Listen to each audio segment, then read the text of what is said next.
Os movimentos nativistas. A procura do ouro constituía a ansiedade incentivadora de todos os espíritos. Entretanto, desde o princípio do século, o governo espanhol havia providenciado quanto à organização do Código Mineiro para o Brasil e, desde 1608 a 1617, quando a direção da colônia se achava repartida entre as cidades de Salvador e do Rio de Janeiro, já Dom Francisco de Souza guardava o título pomposo de governador e intendente das Minas. Contudo, somente mais tarde as bandeiras audaciosas, iniciadas com a coragem paulista, rasgaram os véus espessos do cipoal da Mata Virgem, descobrindo os vastos lençóis de uma infinita riqueza.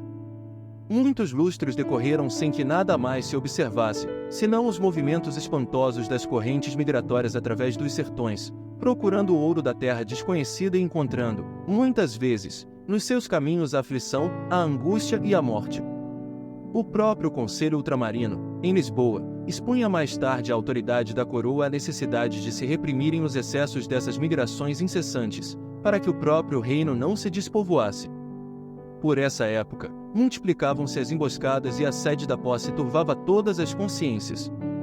Cidades futurosas se levantavam ao longo das estradas desertas e ermas, mas seus alicerces, a maior parte das vezes, se constituíam com o sangue e com a morte. Em toda a colônia, pairam ameaças de confusão e desordem. A lenda dos tesouros fabulosos, guardados no coração das selvas imensas, incendiava todos os ânimos e enfraquecia o ascendente da lei em todos os espíritos. Os índios experimentam, amarguradamente, a atuação dessas forças contrárias à sua paz, que se concentravam à procura das riquezas da terra, e é com inauditos esforços de perseverança e de paciência que os caridosos jesuítas juntam suas aldeias ao norte, com doçura fraterna, conquistando todo o Amazonas para a comunidade dos portugueses. A esse tempo, no extremo norte convulsiona-se o Maranhão, sob os ímpetos revolucionários de Manuel Beckmann, contra a Companhia de Comércio, que monopolizara os negócios da importação e exportação da capitania, e contra os jesuítas, cujo espírito de fraternidade se interpunha entre os colonizadores e os índios, no sentido de se manterem estes últimos dentro da liberdade que lhes competia. Os amotinados prendem todos os elementos do governo e, organizando uma junta com elementos do clero, da nobreza e do povo, consideram extinto o monopólio e providenciam o imediato banimento dos protetores dos indígenas. Festas extraordinárias assinalam, no Maranhão, semelhantes feitos, inclusive Tedéu na Catedral de São Luís. A notícia de tão singulares quão inesperados episódios provoca as apreensões da Corte de Lisboa, que não desconhece as pretensões da França no tocante ao Vale do Amazonas, nem ignora o ascendente moral dos franceses sobre os elementos indígenas. A expedição que deverá restaurar a lei na capitania não se faz esperar e a Gomes Freire de Andrada, estadista notável pelo seu talento militar e político, cabe a direção do movimento restaurador. As providências da contra-revolução no extremo norte são adotadas sem dificuldade.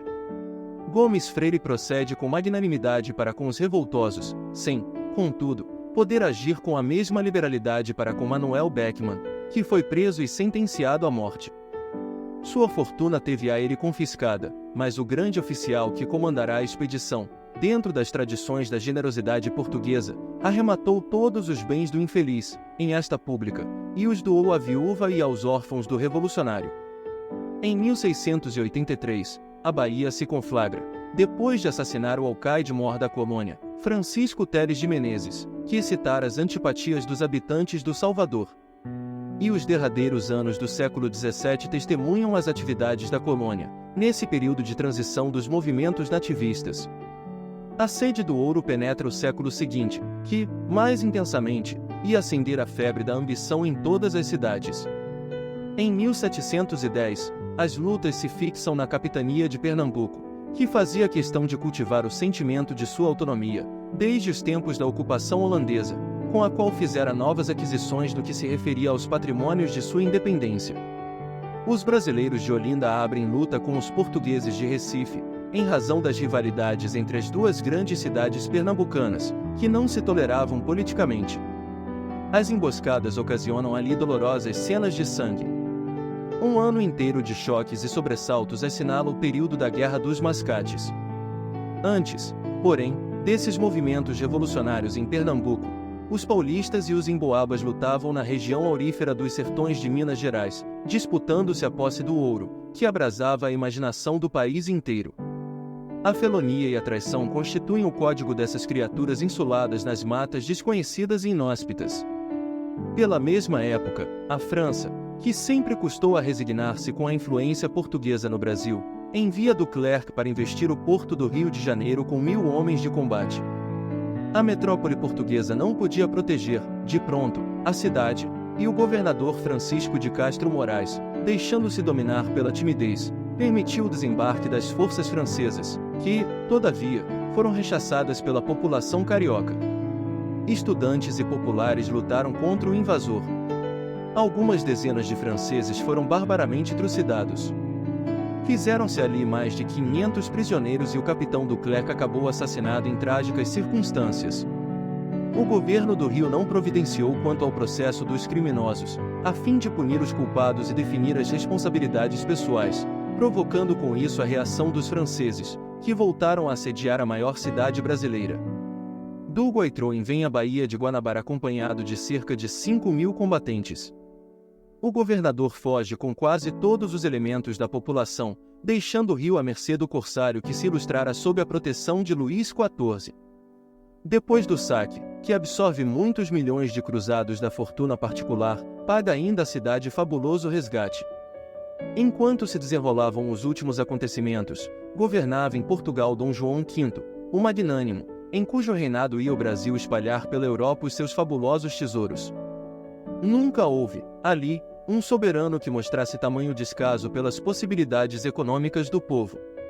O ouro e os diamantes do Brasil iam acender no seu trono as estrelas efêmeras do seu fastígio e da sua glória.